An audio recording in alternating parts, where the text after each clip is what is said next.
सत्यनाम। आज हम लोग रविवार 15 फरवरी 2026 को महाशिवरात्रि के अवसर पर प्रकृत पुरुष सिद्ध पीठ आश्रम वाराणसी में एकत्रित हुए हैं साप्ताहिक सत्संग में। आज हम लोग चर्चा करेंगे आध्यात्म के जिन विषयों को गूढ़ समझा जाता है। आज हम लोग चर्चा करेंगे। महाशिवरात्रि की आप सबको बधाई। पूरे भारत भर में, विश्व भर में, जहाँ कहीं भी आप देख सुन रहे हो, आप सब लोगों को उस सर्वव्यापी अनामी पुरुष का आशीर्वाद, उसकी दया आप सब पे पहुँचे और आपके संस्कारों की पूर्ति में वो मदद करें। सत्य।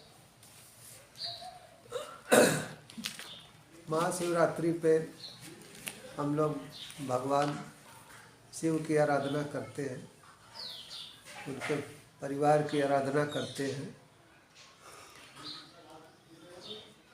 और भगवान शिव के रूप संसार में किस तरह से साकार है वो आज हम समझेंगे।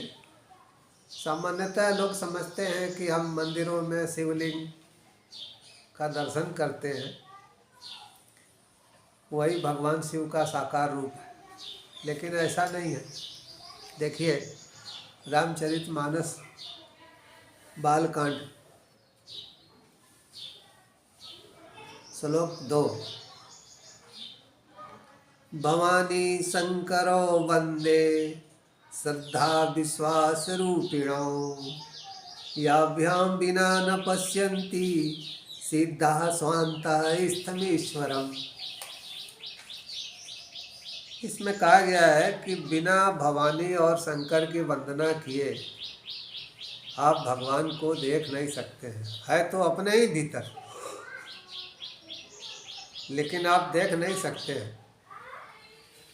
अब भवानी और शंकर की वंदना कैसे की जाए, भवानी क्या है? तो भवानी तो समझ में आता है कि भव संसार, और संसार को चलाने वाली शक्ति। तो संसार को चलाने वाली शक्ति एक सर्वव्यापी चेतना कहें या हर एक के भीतर जो चेतना है वो पूरी सृष्टि को चला रही है, समष्टि को चला रही है। लेकिन अब हम शिव जी की वंदना कैसे करें? मंदिर में जाएंगे तो हमें तो शिवलिंग का ही दर्शन देंगे।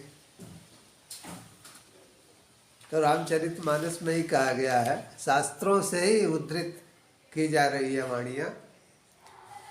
बालकांड और श्लोक 3, उसमें कहा गया है, वंदे बोधमयं नित्यं गुरुं शंकर रूपिणं यमाश्रितो हि वक्रोऽपि चंद्र सर्वत्र वंदते। ये बहुत समझने वाली बात है। इसमें कहा गया है कि भगवान शिव को ढूंढने के लिए बहुत परेशान होने की जरूरत नहीं है। वंदे बोधमयं नित्यम, वो तो हमेशा है संसार में साकार रूप में। तो किस रूप में है? कह रहे हैं गुरु के रूप में। भगवान शिव जो है संसार में गुरु के रूप में हमेशा विद्यमान रहते हैं। गुरुम शंकर रूपिणम, गुरु ही शंकर के रूप में, भगवान शिव के रूप में गुरु जो है संसार में हमेशा विद्यमान रहते हैं। तो वो करते क्या हैं? तो गुरु का काम क्या है? तो कह रहे हैं, यमाश्रितो ही वक्रो अपि चंद्र सर्वत्र वंदते। कह रहे हैं कि ये मन जो हम लोगों का टेढ़ा मेढ़ा है, चंद्रमा के सदृश, जब यही मन जो है किसी गुरु के पास जाता है तो वो पूर्णिमा के चंद्र की तरह पूरी तरह से धीरे धीरे विकसित हो जाता है और सर्वत्र वंदनीय हो जाता है। टेढ़ा चंद्रमा यानी टेढ़ा मन भी गुरु के पास जाने पर सीधा हो जाता है। यही जो है गुरु की सबसे बड़ी कृपा है, सबसे बड़ी देन है। तो इसमें आप देखें रामचरितमानस में, तो इसमें पूरा समझाया गया है कि भवानी को तो हम प्रकृति को साक्षात हम दर्शन करते हैं, हमें दिखाई देती है प्रकृति, ये भव संसार, इसको चलाने वाली शक्ति चेतना, इसका तो हम अनुभव सबको होता है। अब हम जो है शंकर को, भगवान शंकर को कैसे ढूंढें, शिव जी को कैसे ढूंढें, तो उसी में समझाया गया है कि गुरु जो है शंकर के रूप में है। और शंकर शब्द का एक और अर्थ होता है कि शंका का समाधान करने वाला। हमारी जो शंकाएं हैं, तरह तरह की शंकाएं हैं, उसका समाधान करने वाला। तो आज के सत्संग में हम लोग कबीर साहब के एक भजन से चर्चा करेंगे कि कुछ जो गूढ़ चीज़ें हैं, जिसको गूढ़ समझ के छोड़ दिया जाता है, वो सरलता से हम कैसे समझ सकते हैं। जैसे देखिए, आप जीवन जो है, हम लोग जितने लोग बैठे हैं, जीवन 4 स्तरों पर जीते हैं। एक जागृत, दूसरा स्वप्न, तीसरा सुषुप्ति और चौथा तुरीय अवस्था। तो हमें ज्ञात कैसे होगा कि हम किस अवस्था में हैं? इसी के लिए ये भजन है, एक गुरु महाराज कबीर साहब की वाणी है। और इसी भजन पे हम लोग इन चारों अवस्थाओं के बारे में चर्चा करेंगे कि जागृत अवस्था क्या है, स्वप्न अवस्था क्या है, सुषुप्ति अवस्था क्या है, और चेतना की या कह लीजिए हमारे आत्मा की तुरीय अवस्था क्या है। तो इन अवस्थाओं को अगर आप समझ जाते हैं तो जीवन का बहुत सा जो गूढ़ रहस्य है, जिसको आध्यात्मिक भाषा में कहा जाता है कि बहुत गूढ़ है, तो उस कठिन रहस्य को आप समझ जाएंगे और बहुत शांति के साथ, आनंद के साथ आप इस संसार में जीवन जो है व्यतीत कर सकते हैं। तो भजन है, सहज समाधि भली रे संतो, सहज समाधि भली रे संतो, सहज समाधि भली, सहज समाधि भली। गुरु परताप भयो जा दिन ते, गुरु परताप भयो जा दिन ते, सूरत नयनात चली, सूरत अनत चली। सहज समाधि भली रे संतो, सहज समाधि भली रे संतो, सहज समाधि भली। सहज समाधि भली। तो गुरु महाराज कबीर साहब कहते हैं कि जो हमारा मूल स्वरूप है, समाधि का मतलब क्या है? समाधि मतलब समाना, समाना आदि में जो आपका सनातन स्वरूप है, मूल स्वरूप है, उसमें समाना। आजकल सब कहते हैं ना कि हम सनातनी हैं, हम सनातन हैं। तो आपकी देह में सनातन कौन है? आत्मा ही तो सनातन है। भगवान कृष्ण ने गीता में, आप अध्याय 13 पढ़िए, उसमें साफ कहते हैं कि प्रकृति और पुरुष यही 2 सनातन है। तो आपकी देह में जो आत्मा है, वो आत्मा ही सनातन है। तो कबीर साहब कहते हैं कि उसमें समाने का तरीका क्या है, इसको समझना पड़ेगा। तो कह रहे हैं कि सहजता से भी हम अपने आदि स्वरूप में समा सकते हैं, सरलता से भी समझ सकते हैं, हम अपने समाधि लगा सकते हैं। समाधि मतलब समाना, आदि स्वरूप, अपना आपका जो आदि स्वरूप है, सनातन स्वरूप। तो कह रहे हैं कि सहज समाधि भली, कह रहे हैं यही अच्छा भी है। हठ योग करने की बजाय, तरह तरह की कठिन साधनाएं करने की बजाय, विक्षिप्त होने के बजाय, आदमी की समझदारी इसी में है, भलाई इसी में है कि वो सहजता वाले रास्ते को अपना ले। अब इसमें सबसे बड़ी बाधा क्या है? तो कहते हैं सबसे बड़ी बाधा जो है मन है, सूरत। सूरत कहिए, ध्यान कहिए, मन कहिए। तो कह रहे हैं कि ये ध्यान जो है, मन जो है, वो पूरा भटकता है, हमेशा भटकता है, यहाँ वहाँ इधर उधर दौड़ लगाता है, जहाँ इच्छा वहाँ दौड़ लगाता है, जहाँ आशा वहाँ दौड़ लगाता है। मन जो है हमेशा आशा उम्मीद के पीछे दौड़ लगाता है, इच्छाओं के पीछे दौड़ लगाता है। तो कह रहे हैं कि अब ये मन कंट्रोल कैसे होता है? तो कहें कि गुरु प्रताप भयो जादिन से सूरत न अनत चली। कह रहे हैं कि गुरु के साथ रहते रहते, कह रहे हैं ऐसा नहीं कि एक दिन में गुरु की कृपा हो जाती है, नहीं। कह रहे हैं कि गुरु के साथ सानिध्य में लंबे समय तक रहते रहते क्या होता है? तो कह रहे हैं गुरु के ज्ञान से जो मोटी मोटी इच्छाएं हैं वो पूरी हो जाती हैं। जो हमारी बड़ी बड़ी इच्छाएं हैं, जो हमारे भीतर बहुत एक बाधा बनी हुई है, हमें चैन से जीने ही नहीं दे रही है। तो कह रहे हैं कि हमारी जो बड़ी बड़ी इच्छाएं हैं वो गुरु की कृपा से, भगवान की कृपा से दूर हो जाती है। बड़ी बड़ी इच्छाएं जो है हमारी पूरी हो जाती है, और हमारी जो फालतू इच्छाएं जो हैं वो गुरु के ज्ञान से ख़त्म हो जाती हैं। तो एक समय ऐसा आता है कि कह रहे हैं कि सूरत न अनत चली, फिर मन नहीं भागता है, यहाँ वहाँ मन भटकता नहीं है। गीता में तो भगवान कृष्ण कहते हैं कि अभ्यास और वैराग्य से मन जो है अभ्यास और वैराग्य से चंचल होता है। तो अभ्यास क्या? गुरु ने जो नाम दिया है उसका जाप। और वैराग्य क्या? कि जो कुछ है उसमें संतोष करें, हम और की दौड़ जो है कम करें, ख़त्म करें। तो वैराग्य का मतलब ये भी है कि हम जो है अपना अटैचमेंट जो है चीज़ों से कम करें। धीरे धीरे धीरे धीरे धीरे धीरे संसार में रहते हुए सब कुछ है लेकिन उससे लगाव नहीं है, ये सबसे ऊंची अवस्था है। इसी को भगवान श्री कृष्ण जी वैराग्य बोलते हैं। अब देखिए, अब आगे जो है जो 4 आपको अवस्थाएं बताई गई थी चेतना की, कि जागृत अवस्था, स्वप्न अवस्था, सुषुप्ति अवस्था, तुरीय अवस्था। अब उस पर चर्चा करते हैं। अब जागृत अवस्था की बात करते हैं तो कहते हैं आँख न मूंदू कान न रूंदू,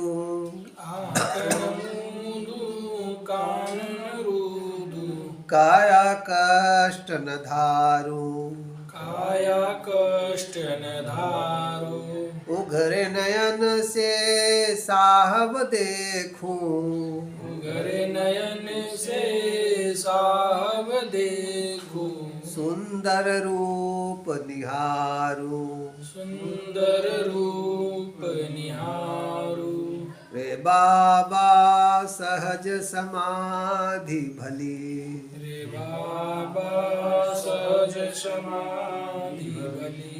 कह रहे हैं कि ज्ञान हो जाने पर आपको आंख बंद करने की ज़रूरत नहीं, कान भी बंद करने की ज़रूरत नहीं है, और काया को, शरीर को भी कष्ट देने की ज़रूरत नहीं। कह रहे हैं कि जब गुरु का ज्ञान अपने पराकाष्ठा पे पहुंच जाता है तो कह रहे हैं कि उघरे नयन से साहब देखो। कह रहे हैं हम लोग आंखें खोल के भगवान को देखते हैं, क्योंकि जब ये समझ में आ जाती है कि परमात्मा हर एक के अंदर है, तो फिर हम आँख खोल करके भगवान को देखने लगते हैं। उसी बात को कबीर साहब भी कहते हैं। इसीलिए मैंने कहा ना कि अगर हम कोई चीज़ लेके जा रहे हैं और कोई भूखा मिल गया तो उसे दे देना, ये साक्षात भगवान को देना है, बिल्कुल उसका साकार रूप। तो मैंने ऐसे ही भगवानों के दर्शन किए। एक बार 10वीं में मेरिट में आने पे हमने सोचा चलो मंदिर भगवान को हम भी धन्यवाद दे देते। भगवान कृष्ण का मंदिर था, बहुत ऊंचाई पे। तो मिलिट्री में पिताजी थे तो मंदिर सब वहाँ ऊंचे पहाड़ों पे ही होते थे। तो हमने कुछ पैसे लिए घर से और 1 किलो लड्डू खरीदा हमने, मुझे याद है, आज भी याद आता है। और पहाड़ पे चढ़े तो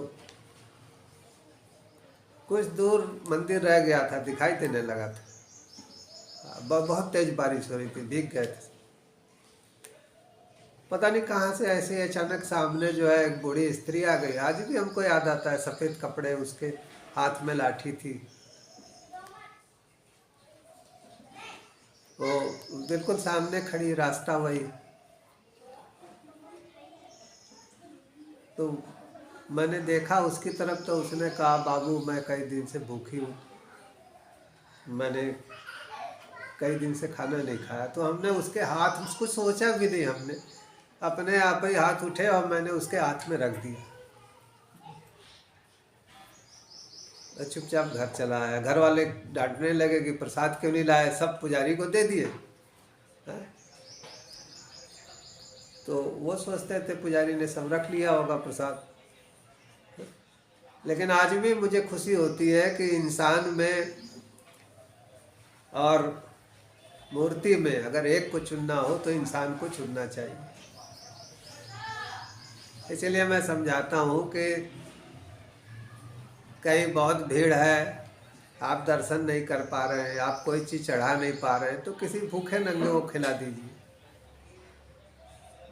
वो साक्षात भगवान के साकार सगुण रूप की सेवा आप कर रहे हैं, और उसकी जो दुआ मिलेगी वो आपके ऊपर काम करेगी, उसका फल आपको मिलेगा। तो देखिए, जागृत अवस्था में कहते हैं कि जो चेतना की पहली अवस्था है जागृत अवस्था, तो कहते हैं कि उसमें आपको आँख भी मूंदने की ज़रूरत नहीं, कान भी मूंदने की ज़रूरत नहीं है, काया को कष्ट देने की भी ज़रूरत नहीं है। कह रहे हैं केवल गुरु का ज्ञान, जागृत अवस्था में आप ध्यान से गुरु का ज्ञान सुने तो एक समय ऐसा आएगा कि गुरु के ज्ञान से आपको सब में भगवान दिखाई देने लगेंगे। अपने ही जैसी आत्मा जो है, अपने ही जैसी चेतना सबके अंदर दिखाई देने लगेगी। देखिए, हमारे व्यक्तिगत स्वार्थ होते हैं, हमारे संस्कार होते हैं, हमारी आदतें हैं, हमारे पूर्वजों के गुण अवगुण हैं, तो बहुत सारी चीज़ें हैं जिस वजह से इंसान में भेदभाव करता है। नहीं तो हर व्यक्ति ये समझता है कि जो मेरा सुख दुख है वैसा ही सामने वाले का सुख दुख है। जैसी मेरे अंदर एक आत्मा है, चेतना है, वैसे ही उस सामने वाले के अंदर भी है। तो गुरु महाराज कहते हैं कि जागृत अवस्था में हमें जो है समझना होगा कि हर एक के अंदर परमात्मा समाया हुआ है। कोई ऐसी शरीर नहीं है जिसके अंदर वो ना हो। कहा भी गया है ना कि सब घट मेरे साइया सूनी सेज न कोय, बलिहारी वा घट की जा घट प्रगट होए। कि परमात्मा सबके अंदर है, लेकिन प्रशंसा के योग्य वो व्यक्ति है जो इस सच्चाई को अपने भीतर अनुभव कर लेता है। अब आगे कहते हैं दूसरी अवस्था के बारे में, जहाँ जहाँ जाऊँ सोई परिक्रमा, जहाँ जहाँ जाऊँ सोई परिक्रमा, जो कुछ कराऊँ सो पूजा, जो कुछ कराऊँ सो पूजा, भीतर बाहर एक ही देखा, भीतर बाहर एक ही देखा, भाव मिटा सब दूजा, भाव मिटा सब दूजा, रे अवधू सहज समाधि भली, रे अवधू सहज समाधि भली। तो कह रहे हैं कि ऐसा नहीं है कि हम जो है रात को स्वप्न देखते हैं तो वो केवल वही एक स्वप्न है। संत कहते हैं कि ये पूरा जगत ही एक स्वप्न के सदृश है, जो बीत गया एक सपना ही था ना। केवल वर्तमान जो आपके सामने है उसको कह लीजिए तात्कालिक सत्य, वो भी कुछ देर बाद भूत हो जाएगा। तो यहाँ पर गुरु महाराज कहते हैं कि जब हम स्वप्न से जागते हैं, स्वप्न अवस्था क्या है, रात को हम सोते हैं, वही स्वप्न नहीं। जागते हुए भी हम तरह तरह के इच्छाएं करते हैं, विचार करते हैं, वो भी स्वप्न है। रामचरितमानस आप देखिए, उसमें कहते हैं मोह निशा सब सुवनिहारा, देखिए सपन अनेक प्रकार। गोस्वामी तुलसीदास जी कहते हैं कि मोह में आदमी जो है जागते हुए भी सो रहा है, तरह तरह के इच्छाएं, तरह तरह के स्वप्न। तो स्वप्न देखना, इच्छाएं रखना क्या बुरा है? तो संत कहते हैं कि नहीं, कहते हैं कुछ इच्छाएं जो हमारी मोटी मोटी इच्छाएं हैं वो पूरा कर लेना चाहिए। अब वो पूरा करने के लिए हमारा परिश्रम है, हमारा भाग्य है, गुरु की कृपा है, भगवान की कृपा है। तो हमारा परिश्रम, भाग्य और गुरु की कृपा और भगवान की शरणागति, ये चारे चीज़ें जो हैं बहुत ज़रूरी है।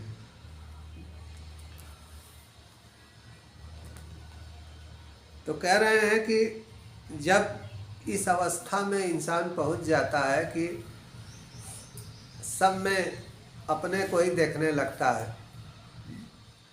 एक महात्मा जी बताते थे कि जब आत्मज्ञान हुआ तो कहते थे कि नीम का दतवन तोड़ते हुए हाथ कांपता था कि मेरी जैसी चेतना इसके अंदर भी है, देखो ये कांप रहा है, इसको दर्द हो रहा है, कैसे दतवन तोड़े। तो कई दिन दतवने नहीं किए, तो उसी में पैरिया पकड़ लिए। बाद में एक वैद्य जी दर्द मंजन दिए। तो कहे कि भगवान सब में है। कहे कि जब ये एकदम पुष्ट हो गया तो जंगल में रहने लगे, तो कहे वहाँ भी जंगली जानवर भी सब मित्र हो गए। जब वो देखते थे कि ये मुझे नुकसान नहीं पहुँचाएगा, तो कहे वो भी नुकसान पहुँचाना बंद कर दिए। कहे हिम्मत करके एक बार एक बाघ आ गया तो उसके सिर पे हाथ फेरे तो कुछ नहीं किया, बैठ गया चुपचाप और फिर आने जाने लगा। तो जब हम ये महसूस करते हैं कि हमारे ही भीतर आत्मा सामने वाले के अंदर है। अब तो साइंटिस्ट ये कहने लगे हैं कि आप पानी लेके जाइए पौधों के पास में, तो पौधे फीलिंग करते हैं, एक गुड फीलिंग, अच्छी फीलिंग करते हैं। और आप एक तलवार, चाकू, छुरी लेके जाइए तो वो डरने लगते हैं कि अब ये काटे पीटे। तो बहुत पहले हमारे साइंटिस्ट थे, मेरे ख्याल है शायद जगदीश चंद्र बसु जी थे, जिन्होंने पेड़ पौधों में भी जान होती है, उनमें भी चेतना होती है, उन्होंने खोज किया था। तो उसी को गुरु महाराज कहते हैं कि जब हम स्वप्न से जाग जाते हैं, हमारी चेतना जो है स्वप्न से जाग जाती है, इच्छाएं कम हो जाती हैं, और जो इच्छाएं कम है वो भी पूरी हो जाती है, और हमारे भीतर ज्ञान हो जाता है कि जो मेरे भीतर है वही सामने वाले के भीतर है। तो कह रहे हैं इस अवस्था वाले व्यक्ति के लिए, कह रहे हैं जहाँ जहाँ जाऊँ सोई परिक्रमा। कह रहे हैं कि वो जहाँ भी जा रहा है वो मंदिर की ही परिक्रमा कर रहा है, उसका मन ही मंदिर हो जाता है। तो जो कुछ करा उसको पूजा। कह रहे हैं उसको पूजा करने की भी जरूरत नहीं, जो कुछ भी करता है वो पूजा ही है। महापुरुष संत महात्मा जो करते हैं पूजा ही होती है। वो मतलब पूरी तरह से, जा यानी जाना। तो पूजा का मतलब भी समझना चाहिए। बहुत से तो आप देखिए घंटी बजा रहे हैं, हाँ बहू चाय बना दो, बहू ये कर दो, बहू घंटी भी बज रही है, माला जाप रहे हैं, बहू ये कर दो, बहू वो कर दो, अरे फलाना इधर आओ, ये क्या पूजा हुई? तो पू मतलब पूरी तरह से, जा यानी जाना, वो पूजा है। आप इतने भाव में आ गए, आंखें बह रही हैं, हृदय आपका द्रवित हो गया, भगवान से मिलने की बेचैनी है, गुरु के प्रति प्रेम है, इसको पूजा बोलते हैं। तो उसी को गुरु महाराज कह रहे हैं कि ऐसी स्थिति में तो वो जहाँ जहाँ जाएगा वही मंदिर की परिक्रमा है, जो कुछ करेगा वही पूजा है। और कह रहे हैं कि बाहर भीतर एक ही देखा, भाव मिटा सब दूजा।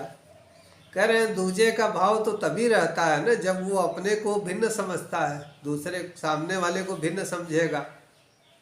तो कह रहे हैं कि तब तो भेदभाव बना ही रहेगा। जब अभेद बुद्धि हो जाती है कि वो भेद समझना छोड़ देता है कि चेतना तो मेरे जैसे ही उसमें भी है, केवल शरीर में अंतर है, मोटा पतला, काला गोरा, छोटा लंबा हो सकता है शरीर, लेकिन भीतर का जो तत्व है वो तो वही है, सेम है।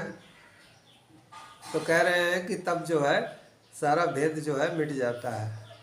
ये जागृत अवस्था हमने बात किया। स्वप्न अवस्था कह रहे हैं, इस स्वप्न अवस्था से जागने के बाद तब जो दैविक शक्तियां हैं, जो अदृश्य शक्तियां हैं, वो व्यक्ति की मदद करने लगती है जब ये दूसरी अवस्था में आ जाता है। और जिन महात्माओं के साथ हम रहे तो उन्होंने भी यही बताया कि जब दतवन तोड़ते हुए भी हाथ कांपते थे कि मेरे जैसी चेतना इसको भी कष्ट होगा। तो क्या उस अवस्था में सिद्धियां आने लगी, उस अवस्था में अपने आप काम होने लगे, उस अवस्था में दैविक शक्तियां भी आने जाने लगी। तो ये संसार जो बना हुआ है ये इसी तरह से सूक्ष्म ताने बाने से बना हुआ है, सब एक दूसरे से जुड़े हुए हैं। जैसे साइंटिस्ट कहते हैं ना कि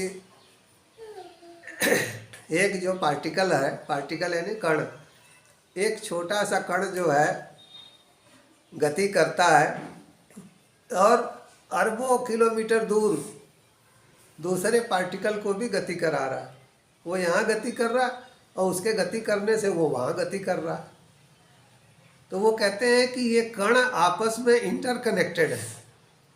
तो आप सोचिए कि जब कण इंटरकनेक्टेड हैं तो क्या आत्माएं इंटरकनेक्टेड नहीं होंगी? वो तो ज़्यादा चैतन्य है कण के मुकाबले में। तो जब एक पार्टिकल की ये हालत है तो इंसान तो जीता जागता है, मनुष्य है, उसके भीतर जो चेतना है वो तो और ज़्यादा एक दूसरे से इंटरकनेक्टेड है। तो थोड़ी सी साइंस की बातें भी हम लोग कर लेते हैं कि विज्ञान और आध्यात्म पहुँचेंगे एक ही बिंदु पे। ये है कि उनकी खोज होती है मैटर से, हम लोगों की खोज होती है चेतना से।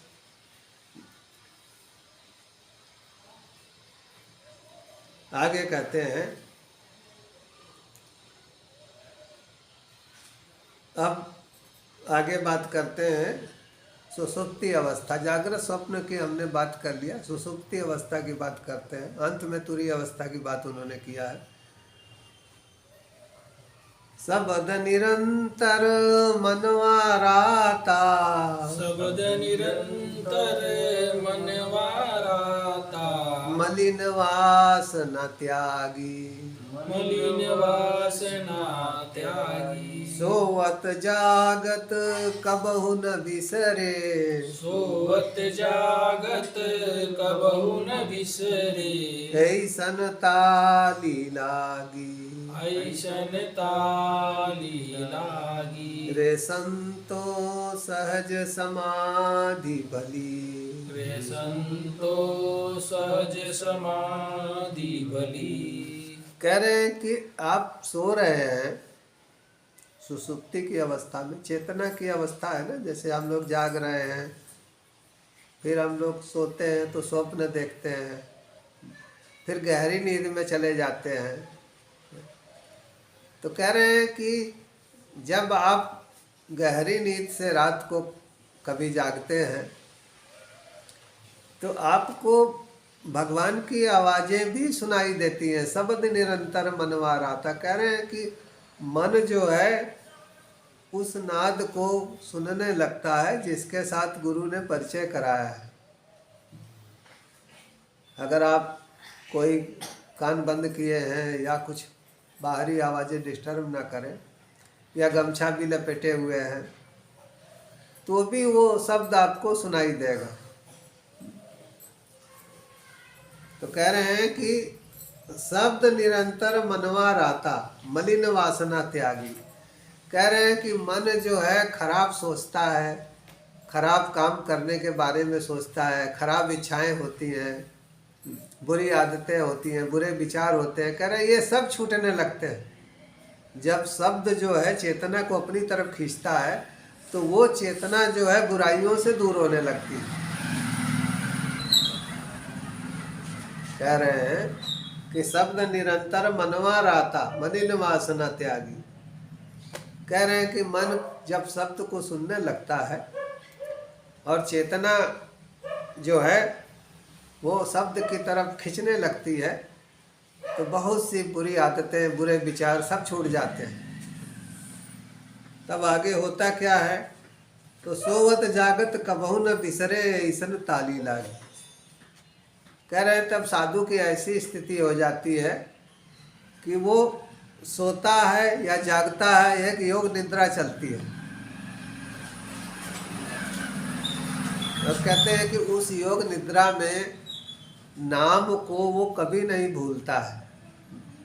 अच्छा, नाम का भी ले करके लोगों में भ्रांति रहती है कि नाम जो है जैसे ओम, हरि, शिव, राम, गुरु, तो ये नाम जो है ये शाब्दिक नाम है, मतलब मुंह से बोले जाने वाले नाम है।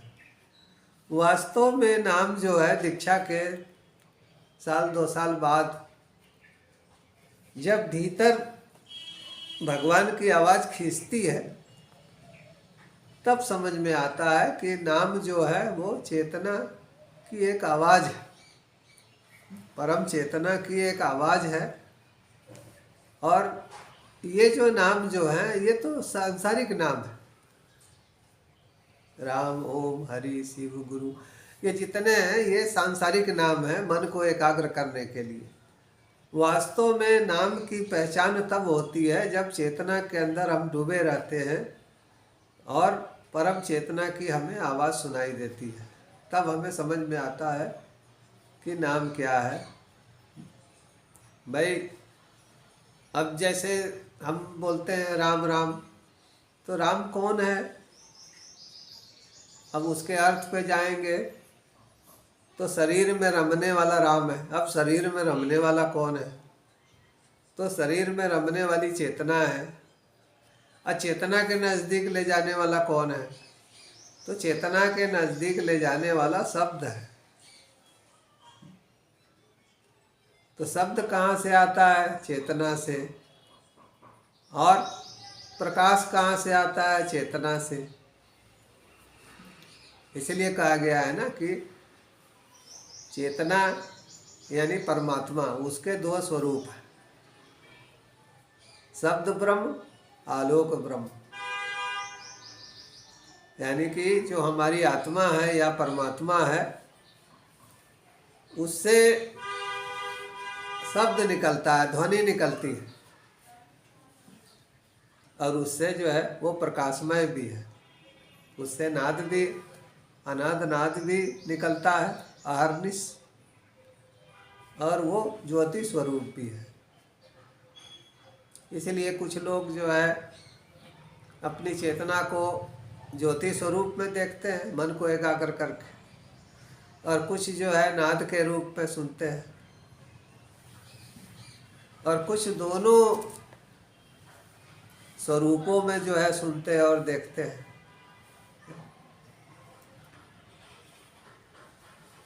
तो कह रहे हैं कि इस अवस्था में जो पहुंच जाता है तो उसकी योग निद्रा शुरू हो जाती है, और फिर वो जागृत, स्वप्न, सुसुप्ति, सुसुप्ति भी उसकी जो है जागृत अवस्था में तब्दील हो जाती है, बदल जाती है, योग निद्रा चलने लगती है। वो जितनी देर भी आराम करेगा उसके शरीर को पूरा विश्राम मिल जाता है। देखिए, शरीर को विश्राम तब मिलता है जब आप चिंताओं से मुक्त होते हैं। बहुत सारी चिंताएं हो तो नींद नहीं आएगी, कुछ देर बाद फिर नींद खुल जाएगी, फिर आप चिंता करने लगेंगे। और जब आप चिंताओं से मुक्त होते हैं तो आपको गहरी नींद आती है।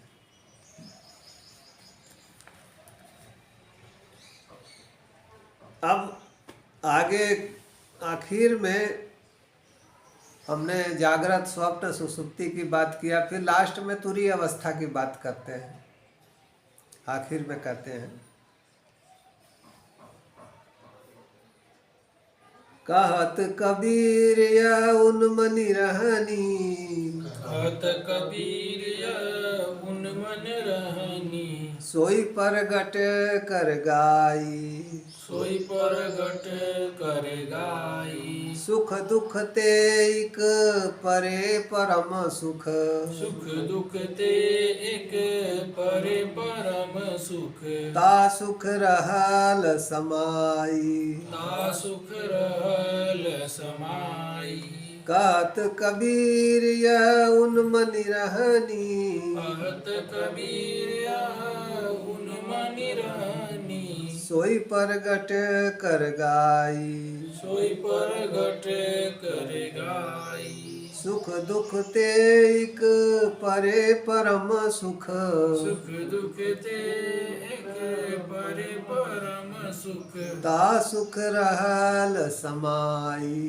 ता सुख रहल समाई, रे अवधू सहज समाधि भली, रे अवधू सहज समाधि भली, रे अवधू सहज समाधि भली, रे अवधू सहज समाधि भली, सहज समाधि भली रे संतो, सहज समाधि भली रे संतो, सहज समाधि भली, सहज समाधि भली, सहज समाधि भली रे संतो, सहज समाधि भली रे संतो, सहज समाधि भली। सहज समाधि भली।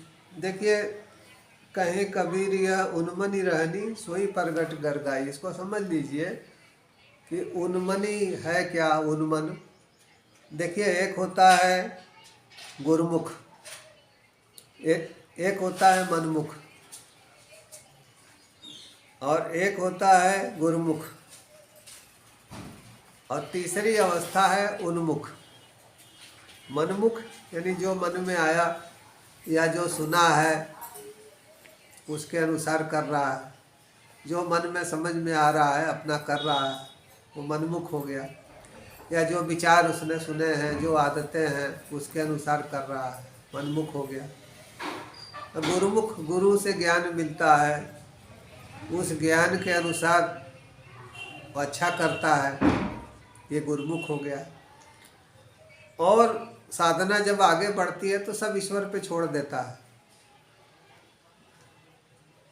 और वो अपने को बिल्कुल होने दो जो होता है, उस अवस्था में लाता है। तो कबीर साहब कहते हैं ये उन्मुख रहनी है, यही तुरीय अवस्था है। और इस अवस्था में वो साक्षी भाव हो जाता है, वो फिर एक साक्षी भाव की स्थिति में आ जाता है। आपके अंदर ही आप देखिए तो एक समझाने के लिए मैं बता रहा हूँ कि आपके अंदर एक बल्ब जल रहा है। किसका बल्ब? चेतना का बल्ब जल रहा है, और वो साक्षी भाव में है। अब उस बल्ब की रोशनी में आपका हार्ट काम कर रहा है, आपके लंग्स लीवर काम कर रहे हैं, अंग प्रत्यंग काम कर रहा है, सब अपना अपना काम कर रहे हैं, आँख नाक कान सब काम कर रहे हैं। उसमें मन अपना काम कर रहा है, विचार अपने काम कर रहे हैं, चेतन अचेतन मन काम कर रहा है, बुद्धि अपना काम कर रहे हैं, अहंकार भी अपना काम कर रहा है। अहंकार मतलब मैं, अपने होने का जो अस्तित्व है। लेकिन वो बल्ब किस पे है? साक्षी भाव। यहाँ बल्ब एक जल रहा है, उसकी रोशनी में हम सब लोग बैठे हों तो बल्ब किस में है, किस स्थिति में? वो तो साक्षी भाव में है। हम लोग अपना काम कर रहे हैं, वो केवल रोशनी दे रहा है। तो वास्तव में जो चेतना है या परम चेतना है, वो केवल अपना प्रकाश देता है, रोशनी देता है, उसमें ही सारे काम होते हैं। मन, बुद्धि, अहंकार, ये सब अपना काम करते हैं।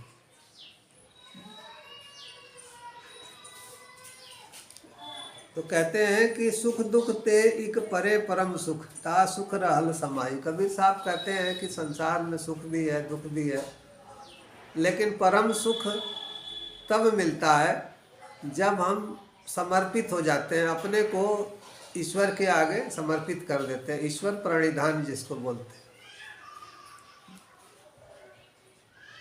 और गीता में जिसको प्रणिपातेन कहा गया है, प्रणिपातेन, तो कहते हैं कि जब हम गुरु और ईश्वर के आगे समर्पित हो जाते हैं तो फिर हम धीरे धीरे व्यर्थ की बहुत सारी चिंताएं दिमाग में, बहुत सारे बोझा लेने की बजाय अपने को हम नियति के ऊपर छोड़ देते हैं, ईश्वर के ऊपर छोड़ देते हैं कि जिधर ले चलना है ले चलो, अब मेरी समझ में नहीं आ रहा है। चेतना भी जो महाचेतना से जुड़ी है, तो महाचेतना भी उसको संरक्षण देती है, सुझाव देती है, चलाती है, लेकिन कब चलाती है? जब जीव सरेंडर करता है। जब तक जीव सरेंडर नहीं करेगा वो परम चेतना खामोश रहती है।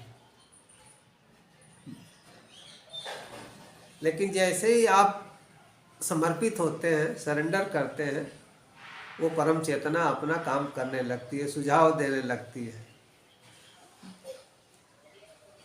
आप गीता पढ़िए, उसमें कहा गया है कि उपद्रष्टा अनुमंता भर्ता भोक्ता महेश्वर। ये जो चेतना और महाचेतना है, ये ऐसा नहीं है कि उपद्रष्टा खाली आपको देख रही है साक्षी भाव में, नहीं। जब आप साधना में आगे बढ़ेंगे तो वो अनुमंता भी बन जाती है, आपकी मित्र बन के सलाह देती है, ये करो ये मत करो। और उपद्रष्टा अनुमंता भर्ता आपका पालन पोषण भी करेगी। अब भोक्ता वो अपने में लीन भी कर लेगी आपको। तो कह रहे हैं कि ये महेश्वर आत्मा और परमात्मा के ये विशेषताएं हैं, विशिष्ट अवस्थाएं हैं। आज इतना ही। अनामि पुरुष दयाल की दया, अनामि पुरुष सदा सहाय।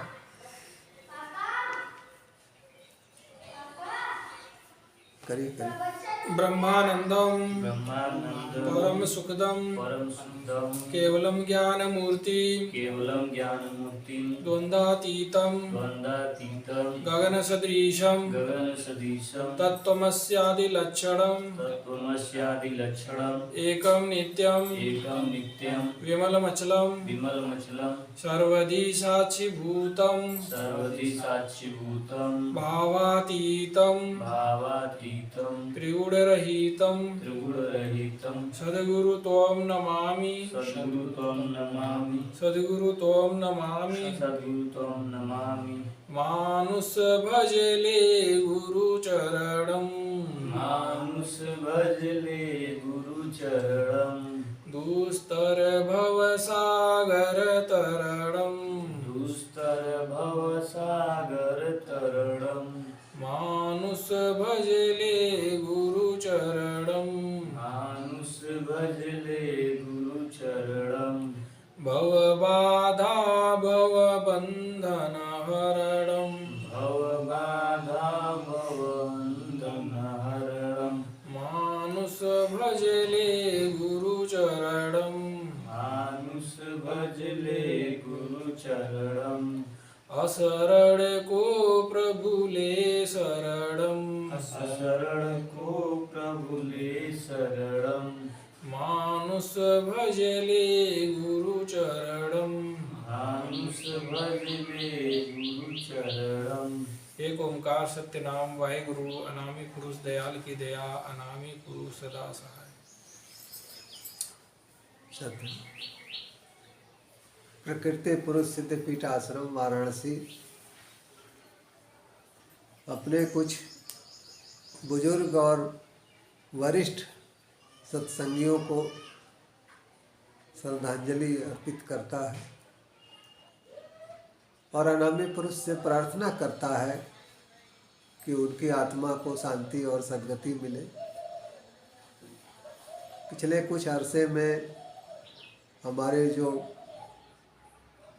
वरिष्ठ सत्संगी रहे हैं, बुजुर्ग सत्संगी रहे हैं, श्री त्रिलोकीनाथ पांडे, श्री वशिष्ठ नारायण सिंह और श्रीमती दुर्गा देवी वर्मा, इन सब ने अपना चोला छोड़ा है, नश्वर देह त्यागी है। आश्रम आप सब आत्माओं की सद्गति और शांति के लिए प्रार्थना करता है। सत्य।